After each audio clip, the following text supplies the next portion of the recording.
ఒక వారం రోజులుగా హైదరాబాద్ సెంట్రల్ యూనివర్సిటీ ఒక రణరంగంగా మారింది. అక్కడ పూర్తిగా ఆందోళన జరుగుతున్న పరిస్థితి ఉంది. ఒకవైపు అక్కడ 400 ఎకరాలకు సంబంధించి ప్రభుత్వ భూమి అని చెప్తుంది. హెచ్‌సీయూకి సంబంధించి ఒక ఇంచు కూడా తీసుకోవట్లేదని కూడా చెప్తుంది.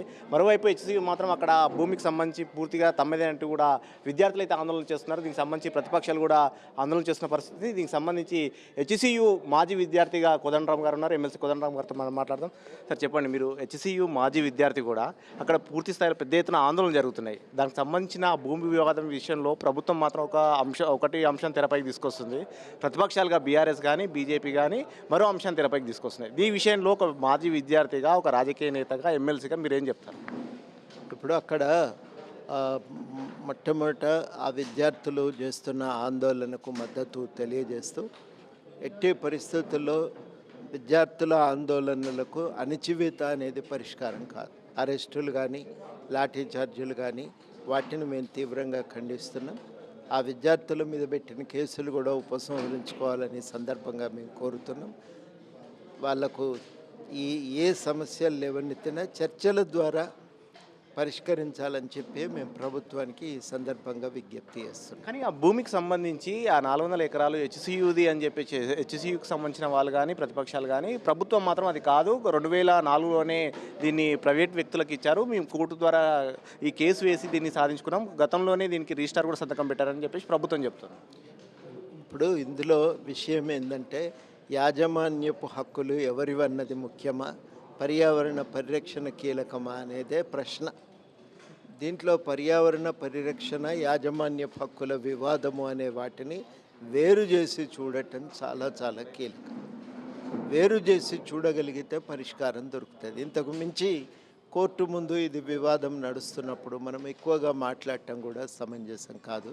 కాబట్టి దీన్ని వేరు చేయండి. పర్యావరణ పరిరక్షణ అనే ఒక బాధ్యత ప్రభుత్వం కూడా స్వీకరించాలి. అది రాజ్యాంగం ప్రభుత్వంపై ఉంచినటువంటి బాధ్యత కాబట్టి. కానీ మీరు ఒక మాట పర్యావరణ పరిరక్షణ అంటున్నారు, కానీ అది ఒక 20 ఏళ్ళుగా పడవడడంతో అక్కడ చెట్టు మొలిచాయని చెప్పేసి నిన్న మంత్రి జూపల్లి కృష్ణారావు కానీ, ప్రభుత్వం తరపు నుంచి ఎమ్మెల్యేలు వాళ్ళందరూ కూడా మాట్లాడుతున్నారు. ఇది పూర్తిగా ఇండస్ట్రియల్కి సంబంధించి, అంటే అర్బన్ ఏరియాలో ఉంది కాబట్టి ఇది హెచ్‌సీయూకి సంబంధించిన భూమి కాదు, ప్రభుత్వ భూమి. అక్కడ పడవడడంతో చెట్లు మొలిచాయంటున్నారు.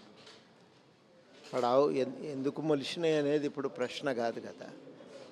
అక్కడ ఉన్న పర్యావరణ పరిస్థితి పరిరక్షణకి ఏం చేద్దామనేదే ప్రశ్న.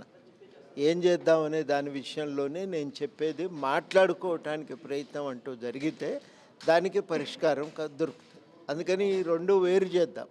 వేరు చేసినట్టయితే పర్యావరణ పరిరక్షణ అనేది కీలకమైన అంశం కనుక అయితే దాన్ని ఎట్లా పరిష్కరించుకోవాలనేది కోర్టు ముందు ఉన్నది. ఇప్పుడు అది ఒకటి కోర్టు, న్యాయస్థానం దానికో మార్గం చూపిస్తుంది.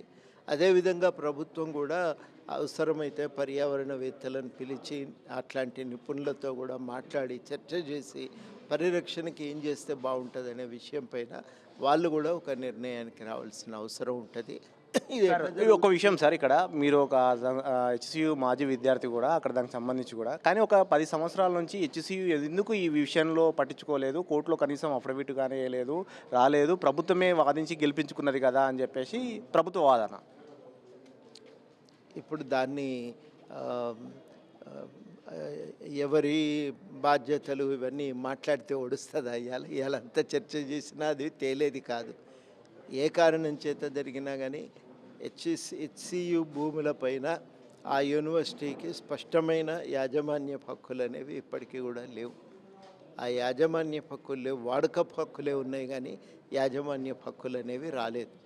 ఆ యాజమాన్య హక్కుల సాధన విషయాన్ని కూడా పరిష్కరించుకోవటానికి ఇది ఒక సందర్భం.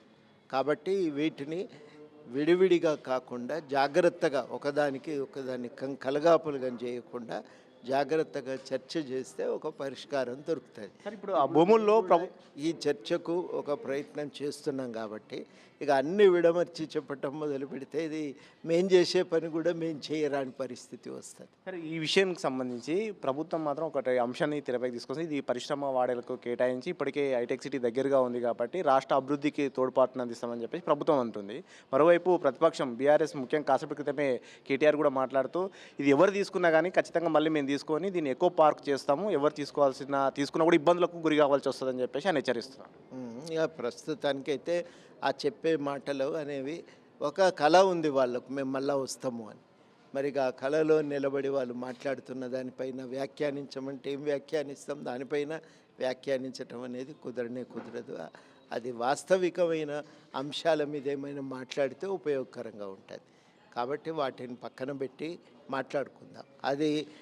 అది ప్రమాణంగా తీసుకొని దాని చుట్టూ మనం చర్చను అల్లుకుంటూ పోతే ఇది సమస్య జటిలమవుతుంది తప్ప పరిష్కారం అయితే కాదు. సార్ ఒక ఫైనల్గా ఒక విషయము, ప్రభుత్వ వాదన పక్కన పెడదాం, ప్రతిపక్షాలు చేస్తున్న రాజకీయాన్ని పక్కన పెట్టిన ఒక మాజీ అక్కడ చదువుకున్న విద్యార్థిగా మీరు దానికి సొల్యూషన్ ఏం చెప్తారు? సొల్యూషన్ సాధ్యమవుతుందండి, అది పెద్ద కష్టమైన పని ఏం కాదు. కాకపోతే ఏంటంటే ఇప్పటి వరకు అది చర్చలు జరగలే. వాళ్ళు పాపం విద్యార్థులు తమ సమస్య పరిష్కారానికి కొంతమంది అధ్యాపకులు కూడా మద్దతు తెలిపారు. ఆందోళన ఒకటి నడుస్తున్నది. యువతలోనేమో గవర్నమెంటు కోర్టు తరఫున తమకు హక్కు దొరికింది కాబట్టి మేము దీన్ని మా బౌండరీలు ఈ భూమిపైన యాజమాన్య హక్కు కాపాడుకుందామని యువతల వైపు ప్రభుత్వం. ఇందులో ఈ ప్రయత్నాలు విడివిడిగా సాగుతూ ఉన్నాయి. ఇప్పుడు చాలా కీలకమైందంటే ఈ సమస్య పరిష్కారం అనేది ఏకపక్షంగా చేయటం కుదరదు. సార్ మీరు అన్నట్టుగా ప్రభుత్వము మేము చర్చలకు రెడీ అని ఒకవైపు ప్రభుత్వం చెప్తుంది. అంటే చర్చలు చేయడానికి ఎవరు వెళ్ళాలి, ఇటు సైడ్ నుంచి ఎవరు వెళ్ళాలి? మీరు హెచ్సియుకు ఇప్పటివరకు యాజమాన్య హక్కులు లేవని అంటున్నారు. అక్కడ హెచ్సియు నుంచి గతంలో రిజిస్టర్ సంతకం పెట్టిన పరిస్థితి ఉంది. ఈ పరిస్థితుల నేపథ్యంలో ఎవరు వెళ్తే బాగుంటుంది, ఏ విధంగా పరిష్కారానికి చర్చలకు ఎట్లా ఉంటే బాగుంటుంది? సో వాళ్ళు ఎవరు ప్రతినిధులు అంటే యూనివర్సిటీ విద్యార్థుల తరఫున వాళ్ళకు సంఘం ఉన్నది కదా, వాళ్ళ సంఘం ప్రతినిధులు ఉన్నారు. అట్లాగే అధ్యాపక సంఘం తరఫున ప్రతినిధులు ఉన్నారు. యూనివర్సిటీకి కూడా రిజిస్ట్రార్ ఉన్నాడు, వైస్ ఛాన్సలర్ ఉన్నారు. వాళ్ళందరూ కూర్చుంటే ఇది ఎందుకు కాదండి పరిష్కారం? ఏదైనా మాట్లాడుకుంటే అన్ని పరిష్కారం అయితే అనేది తెలంగాణలో నానుడి. కొట్లాడుకుంటే ఏమొస్తుంది, కూర్చొని మాట్లాడుకొని ఒడగొట్టుకోవాలంటాం కదా మనం. తెంపుకోదలుచుకుంటే ఇది కష్టమైన సమస్య కాదు. తెంపుకోవటం కోరుకుంటున్నప్పుడు మేము కూడా కొంచెం జాగ్రత్తగానే మాట్లాడాల్సి వస్తుంది. ఇది మొత్తం మీద ఎమ్మెల్సీ కోదండరాం చెప్తున్నది, అక్కడ ఏదైనా ఆ సమస్య పరిష్కారం హెచ్సియు భూములకు సంబంధించిన అంశానికి సంబంధించి పరిష్కారం కావాలంటే ఖచ్చితంగా అందరూ కూర్చొని మాట్లాడుకుంటేనే ఈ అంశానికి చర్చకు వచ్చే అవకాశం ఉంది. దీనికి సంబంధించి హెచ్సియు నుంచి కూడా కొంతమంది ప్రభుత్వం దగ్గర కూర్చొని మాట్లాడుకొని సమస్యను పరిష్కారం చేసుకోవాలని కూడా చెప్తున్నారు. నేను రవీందర్తో ప్రతాప్, 10 టీవీ, హైదరాబాద్.